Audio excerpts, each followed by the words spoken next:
Povo amado de Deus, hoje eu quero compartilhar com vocês uma história que está em segunda de Samuel 10. Segunda de Samuel 10. A história diz assim: a barba vai crescer de novo. É o título da minha pregação de hoje. A barba vai crescer de novo. É uma história sobre o rei David. Quando o rei David tornou-se rei, ele tinha um amigo, não digo amigo, mas tinha o rei dos Amonitas. E esse rei e o rei David entraram em uma concordância. E enquanto os dois reis reinavam, existia paz entre Israel e os Amonitas. Mas, quando este rei dos Amonitas morre, o seu filho toma o trono. E David disse assim: como eu lidei bem com o pai dele, então, por ele ser jovem, eu vou enviar conselheiros para ele, para aconselhar o jovem e dar, assim, algumas dicas a ele. Preste bem atenção nessa história para você entender. David enviou os seus mensageiros até este rei, ok? Essa história você pode encontrar em 1 de Samuel 10. Eu não quero ler porque é uma história longa, mas depois tu meditas. 1 de Samuel 10. Então, David enviou os seus mensageiros, os seus conselheiros inteligentes, e disseram: olha, vão até aquele jovem, aconselham, ajudam a ele, porque eu e o pai dele nos demos muito bem. Mas, quando os conselheiros de David chegaram lá, a Bíblia diz que o rei jovem recebeu conselhos errados daqueles à sua volta. E disseram assim: será que o rei David não enviou esses homens para espiar a terra? Será que o rei David não mandou esses homens para espiar a terra e para depois tomar ela de si? E o rei disse: é verdade, deve ser mesmo isso. E o que eles fizeram? Pegaram naqueles conselheiros do rei David, cortaram metade das suas barbas e rasgaram seus vestidos até a coxa, quase até a cintura. Rasparam metade da barba deles e rasgaram os seus vestidos. Vamos parar aí por um instante. Precisas entender a importância da barba naquele tempo. Naquele tempo, o homem sem barba era considerado um homem nu, um homem em nudez. Antigamente, o teu estatuto social era medido exatamente pela tua imagem. Maior era a tua barba, mais homem você era considerado. Mais vestiduras tu tinhas, maior também era o teu nível social. Se os teus pés, se o teu vestido ia até o joelho, é um certo nível. Se fosse até o calcanhar, também um certo nível. E quando aquele vestido rasgasse, automaticamente tu estavas completamente despido, em nudez. Este jovem fez isso aos mensageiros de David e enviou os mensageiros de volta com a barba raspada, metade da barba raspada e o vestido rasgado até a cintura, até a coxa. E quando David percebeu-se disso, David disse assim: pegam nos mensageiros e deixam eles em Jericó. Deixam eles em Jericó. Se vocês lembrarem, Jericó era a cidade que Josué conquistou. Era uma cidade conhecida pela sua proteção, a sua tecnologia e muita coisa boa. E depois de um tempo, David mandou as pessoas irem ter com os mensageiros, perguntou: a barba já cresceu? Sim, já cresceu. Ok, então vem agora comigo e vamos ter com esse rei. Pronto, eu queria compartilhar essa história contigo para você entender o porquê o título da mensagem hoje, a barba vai crescer de novo. Muitos de nós, povo amado de Deus, nos encontramos na posição deste mensageiro de Davi, aonde nós olhamos para a nossa vida, algo que nós tínhamos nos foi tirado, algo nos foi arrancado e dói bastante. Esta coisa te humilha, te deixa desconfortável, te deixa desesperado, desnorteado. Mas Deus, povo amado, Deus enviou-me nessa manhã para dizer assim: a barba vai crescer de novo. Ouve bem o que eu estou a dizer para vocês, povo amado. Se o diabo roubou algo de si, se você fez alguma coisa e você perdeu, não deu certo, não entra em desespero. Profeticamente eu declaro para a tua vida que aquilo que não funcionou antes vai funcionar em nome de Jesus Cristo. Profeticamente eu declaro na tua vida que não está tudo perdido. Ainda não chegou o fim da tua batalha, ainda não chegou o fim da tua guerra. Erga a tua cabeça, ganha ânimo, ganha gozo e ousadia e tenta de novo. Tenta de novo por quê? Porque a barba vai crescer de novo, amada igreja. Receba essa palavra profética para a tua vida. Deixa de sentir pena de si mesmo. Deixa de olhar para o espelho e dizer: eu sou um coitadinho, eu fui predestinado para perder, na minha vida nada dá certo. É mentira vinda do inferno. Aonde um dia você caiu, eu declaro que você vai reinar em nome poderoso do Senhor Jesus Cristo. Aonde a tua vergonha se levantou, aonde a tua tristeza se levantou, eu declaro que vai cair por terra em nome de Jesus. Por quê? Porque Deus promete assim que a barba vai crescer de novo. Eu tenho quase a certeza que esses homens, quando eles saíram da igreja, quando eles saíram da igreja, não, quando saíram do palácio, e lembra-se que antigamente as viagens eram feitas a pés, ou de cavalos, ou de carroças. E distâncias curtas levavam muito tempo. Eu imagino esses homens a saírem dos Amonitas para ir a Israel, todos desfigurados, cabeça erguida para baixo, envergonhados. A Bíblia diz que eles ficaram com tanta vergonha que nem entraram na cidade. Mandaram mensageiros ir ter com Davi, explicar a situação. Davi é que teve ir ter com eles. A vergonha era tanta que eles nem disseram: não vamos entrar na cidade. Se entrarmos na cidade, o povo vai rir de nós. Então, como é que nós, conselheiros do rei, homens importantes, homens considerados inteligentes, o povo vai ver a nossa nudez? Que tristeza, que tristeza. Mas Davi olha para ele e diz: não, ficam em Jericó. Ficam aí em Jericó até que a barba cresça de novo. Parece que está tudo acabado, mas não está tudo acabado. Mas, amada igreja, a palavra na Bíblia, as histórias na Bíblia são manuais. A Bíblia não é apenas um livro de histórias, não, mas a Bíblia é um livro de instruções. Se você ler, estudar a Bíblia, se você ler, estudar a Bíblia, você vai entender aquilo que Deus está a criar e você vai aprender muito. O que eu aprendi com essa história? A primeira coisa que você deve aprender nessa história é que os amonitas eram famílias distantes de Davi. Os amonitas eram famílias distantes de Davi. A história nos ensina que os amonitas, a origem dos amonitas vem de um dos filhos de Ló. O filho de Ló é sobrinho de Abraão.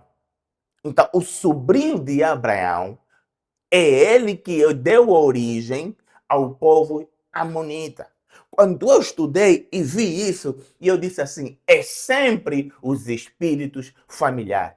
A maioria dos ataques na nossa vida é sempre espírito familiar. Amada igreja, não procura distante, não procura longe, não procura o inocente. Os ataques da tua vida, 80, 90% desses ataques, eu tenho a certeza que são espíritos familiares. É espírito familiar. É mesmo os espíritos familiares, espíritos ancestrais, que estão sempre em cima de nós. Sabe por quê? Porque o inimigo, para atacar a nós, o inimigo precisa de acesso e o inimigo também precisa de autorização. Precisa de alguém ou de algo que ajuda eles a chegar próximo a nós, amada igreja. Posso ouvir um amém? Amém. É sempre as famílias. O rei David fez as pazes com o pai dos reis dos Amonitas. Mas quando o pai morre e o filho toma posse, o filho perde a cabeça, desconfia de tudo. Assim é a nossa vida. A maioria dos ataques que você está a passar, amada igreja, são espíritos familiares. É sempre eles. É sempre eles que visitam a nossa geração e vão procurar portas, acesso, forma em como nos derrotar e nos envergonhar. Não pensa que o diabo, quando quer destruir, usa pessoas distantes, usa pessoa que não tem conexão nenhuma. Esquece isso. O diabo, quando quer atacar você, acesso é sempre alguém próximo a si, é sempre alguém conectado a si, de forma sanguínea ou algum laço feito. Quando eu olhei, eu disse: meu Deus, eu não sabia. Por quê? Porque na Bíblia, Saul teve problema com os amonitas. David teve problema com os amonitas. O próprio Salomão teve problemas com os amonitas. E olha que os amonitas e Israel vêm da mesma origem. São famílias distantes. Em algum lugar na sua linhagem genética tem o mesmo código sanguíneo. Mas por que são inimigos? E aí o Espírito revelou, são espíritos familiares. Aponta isso. Você que está enfrentando uma guerra, povo amado de Deus, você que está enfrentando um desafio, você que pergunta, mas isso vem da onde? Por que isso está acontecendo? Não procura distante. Não procura distante. Examina a tua família. Examina a linhagem da tua família. Foi a família distante que cortou a barba desses homens. Foi a família distante que foi a família próxima que cortou a barba deles. Foi a família próxima que cortou os seus vestidos e manifestou a vergonha. É isso. Provavelmente tinham o mesmo sangue, tinham a mesma linhagem espiritual. Ouve o quão importante isso é. Vê o quão bom isso é. O quão bom a Bíblia é. As histórias na Bíblia não são porque não é história ou é novela, não. É o manual. E nessa história, Deus, de uma forma assim, clandestina, a te mostrar a posição que o inimigo toma quando ataca você. E a posição é o quê? Espírito familiar. Anota isso aí, anota isso aí. E se você estudar com mais profundeza os amonitas, você vai ver que eles serviam a um deus. O deus principal dos amonitas era o deus, chamava-se Moloch. Moloch. Moloch era o deus principal dos amonitas.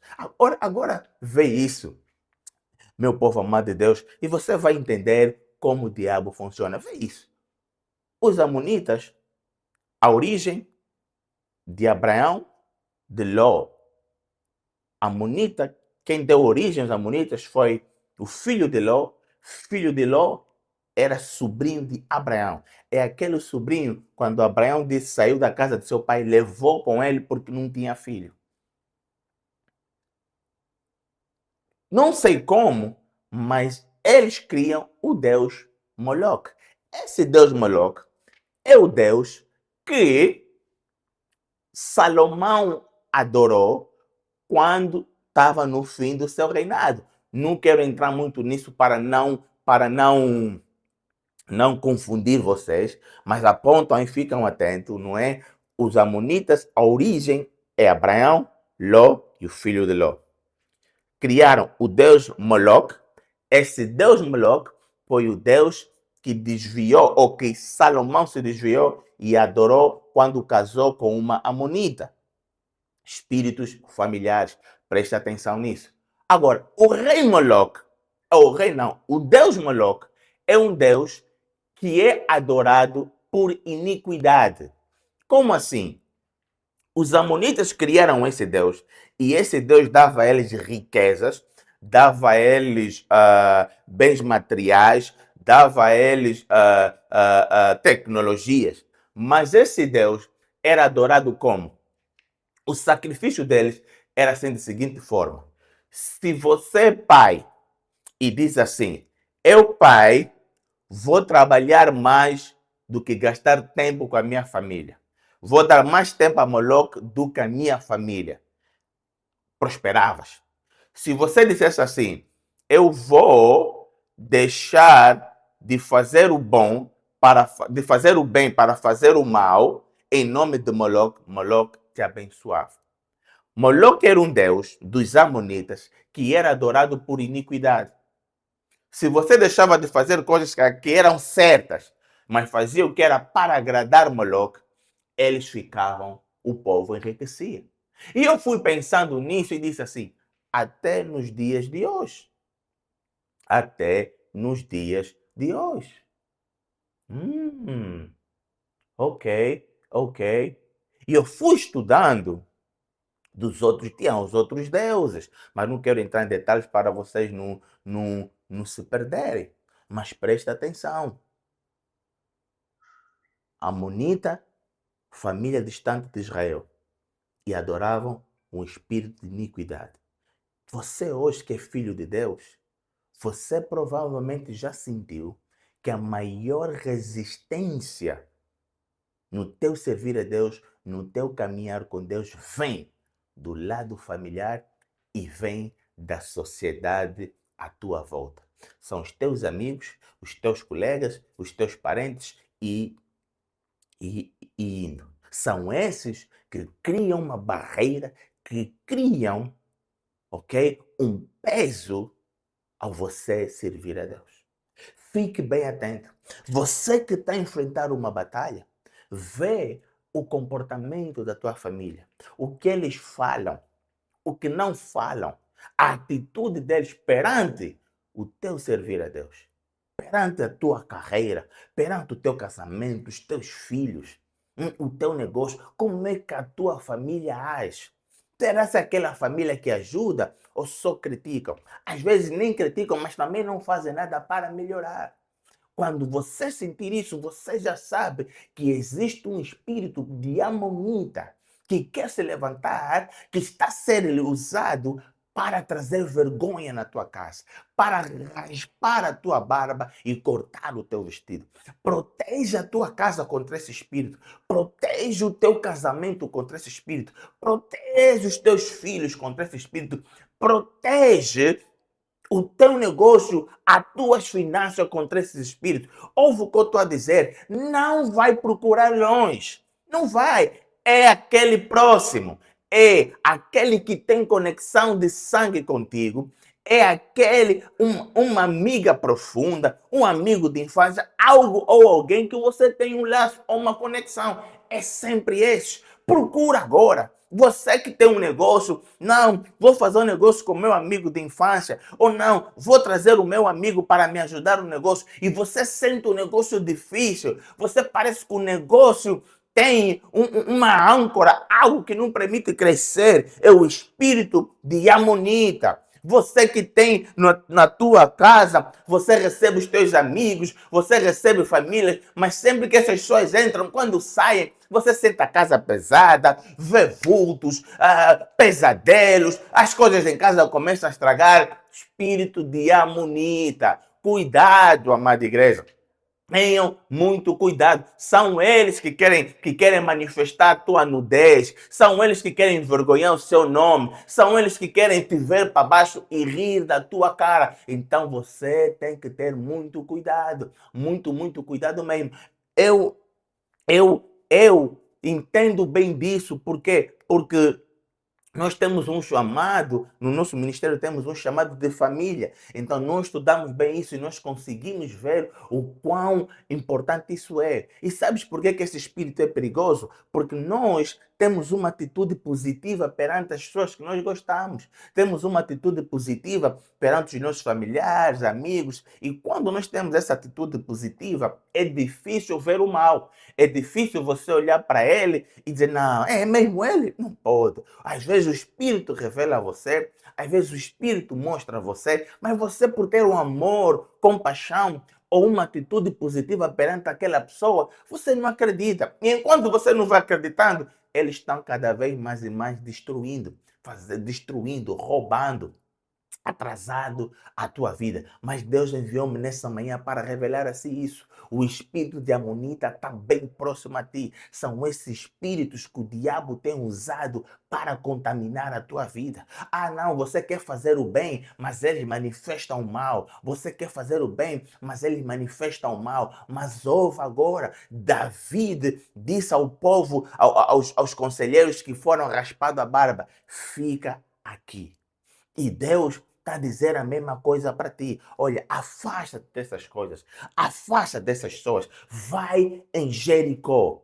Fica em Jericó. David disse aos homens que a barba foi raspada. Ficam em Jericó até que a barba cresça. Louvado seja Deus. Agora, você precisa entender por que